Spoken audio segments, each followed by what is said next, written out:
La notification de cette nouvelle vidéo active en toi un sentiment de plaisir. Tu es en train de sécréter de la dopamine.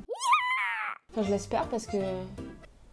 Oui, je date, mais la vie c'est dur. Ouais, ce sera ma seule explication.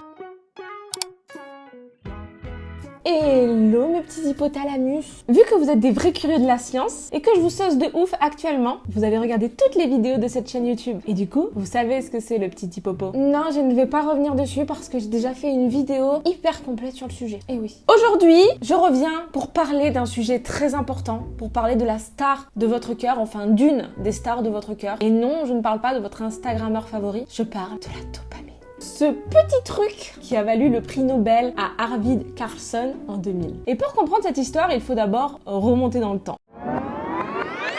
Nous voici en 1817. Et à cette date, il y a James Parkinson qui sort un livre. An Essay on the Shaking Palsy. Alors oui, étant matois, ce nom vous dit quelque chose. Dans ce livre, Monsieur Parkinson écrit les symptômes de cette maladie mystère qui donne des tremblements. Il se contente juste d'observer et il ne formule aucune recommandation thérapeutique. Oui, je vous vois venir, mais là on est au 19e siècle, enfin au début du 19e siècle, et la vie c'est plutôt ça.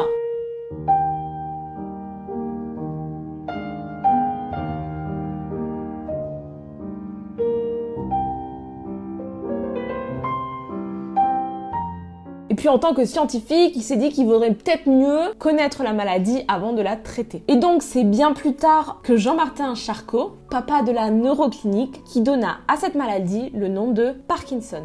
Bon, on va pas parler de toutes les recherches de Charcot, mais il en a fait plein. Et notamment, il a bien copiné avec son poteau Freud autour de l'hypnose.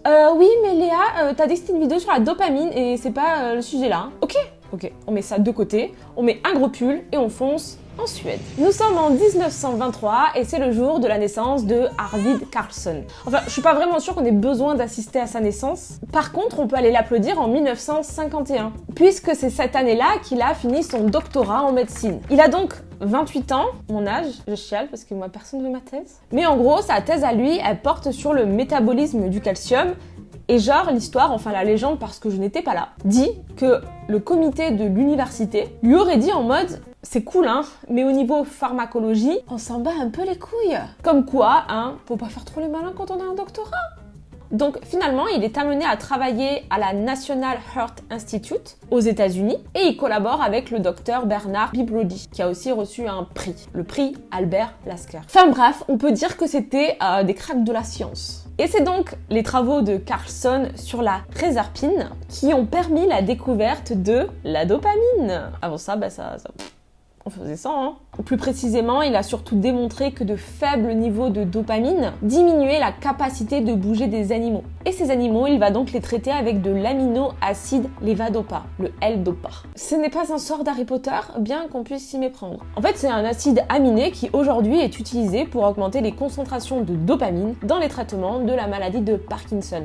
C'est beau, hein? Mais c'est pas tout. Parce que les travaux de cet homme ont également contribué à faire comprendre les relations entre les neurotransmetteurs et les états mentaux, qui a mené des années plus tard à l'introduction de nouveaux antidépresseurs. Et ça a aussi été des études majeures puisque ça a aidé à résoudre le débat sur savoir si oui ou si non les signaux dans le cerveau sont transmis principalement par de l'électricité, comme on le croyait auparavant, ou par des produits chimiques appelés les neurotransmetteurs. On peut dire qu'il a mérité son prix Nobel. Mais du coup, qu'est-ce que la dopamine? Donc, vous l'avez compris, la dopamine, c'est un neurotransmetteur. Je vous l'ai déjà expliqué dans d'autres vidéos, mais un neurotransmetteur assure la transmission des messages d'un neurone à l'autre. En gros, c'est un petit peu comme le postier. Donc, la dopamine, c'est une postière qui est super cool et qui est sécrétée naturellement dans notre corps. Et cette postière, elle est produite par les neurones dopaminergiques, qui sont quand même très peu nombreux dans le cerveau, et c'est libéré dans le noyau accumbens. Et de tout ça, on en a parlé bien en détail dans les vidéos sur les addictions, notamment sur le THC et sur l'alcool. Sont très chouettes ces deux vidéos. Mais c'est aussi ce qu'on appelle une hormone neuronale, une neurohormone, qui est produite par l'hypothalamus en outre. Je vais pas rentrer dans tous les détails, hein, parce que c'est hyper complexe, mais globalement, pour pas non plus trop vous perdre avec cette image du postier ou de la postière, la dopamine est l'une des nombreuses substances chimiques qui servent de neurotransmetteur dans le cerveau. Voilà. C'est déjà bien si vous retenez juste ça. Est-ce que c'est quand même un neurotransmetteur par la même occasion? Et donc ce neurotransmetteur est impliqué dans le contrôle moteur, l'attention, le plaisir, la motivation, le sommeil, la mémoire et la cognition. Et c'est aussi appelé communément la molécule du plaisir. Il faut savoir que c'est des molécules qui sont vraiment en petit gang dans le cerveau. Il n'y en a pas beaucoup, mais ça joue un rôle tellement capital et important dans toute notre vie au quotidien. Et du coup, c'est pour ça que je comprends pas pourquoi on dit pas à nos enfants « mettez des posters de dopamine ». Comme je l'ai dit dans mes 2 vidéos sur les addictions, la dopamine, c'est le principal neurotransmetteur impliqué dans les circuits de récompense, avec le GABA, la noradrénaline et la sérotonine. Et en gros, il y a énormément de recherches sur les neurotransmetteurs et notamment la dopamine. Parce que l'addiction, que ça soit donc aux drogues, aux écrans ou autres, ça va souvent de pair. Parce qu'en fait, on parle plus précisément pas d'une addiction aux écrans, pas d'une addiction, mais plus d'une addiction à la dopamine en elle-même. En mode, la dopamine, ça vous stimule à mort, ça donne un sens, Et du coup, c'est plus addict au plaisir directement que par ce qu'on fait en fait. Sauf qu'on est dans une société où on peut très facilement stimuler cette dopamine, et ça fait qu'à force de la stimuler, ça crée un dérèglement. L'exemple le plus parlant, c'est les réseaux sociaux. Quand on like vos photos, quand des abonnés s'abonnent, quand vous avez des commentaires, eh bien c'est la dopamine qui est directement stimulée. Ça marche aussi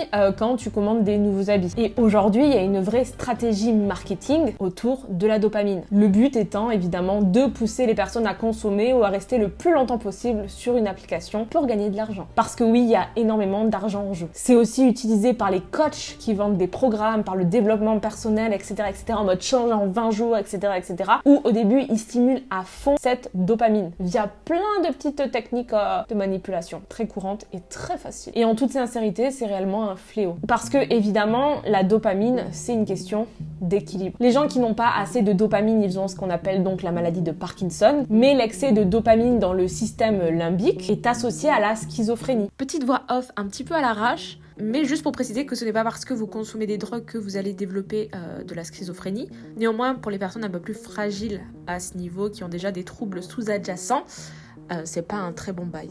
Voilà.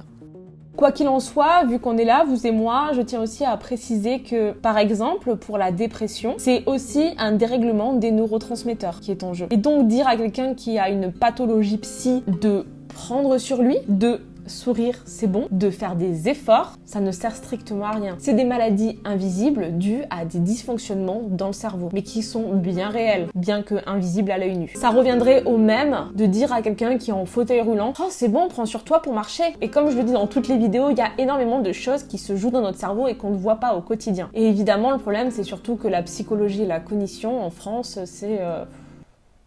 Il s'agirait de grandir sur ces sujets et de se renseigner réellement. On connaît si peu de choses sur notre cerveau. Voilà, cœur sur vous, je vous souhaite un max de dopamine et likez cette vidéo, mettez un petit commentaire pour activer ma dopamine à moi. N'hésitez pas à vous abonner. Si jamais vous voulez soutenir financièrement mon travail, n'hésitez pas à me rejoindre sur mon Utip. Et oui, vous m'avez tant manqué ici.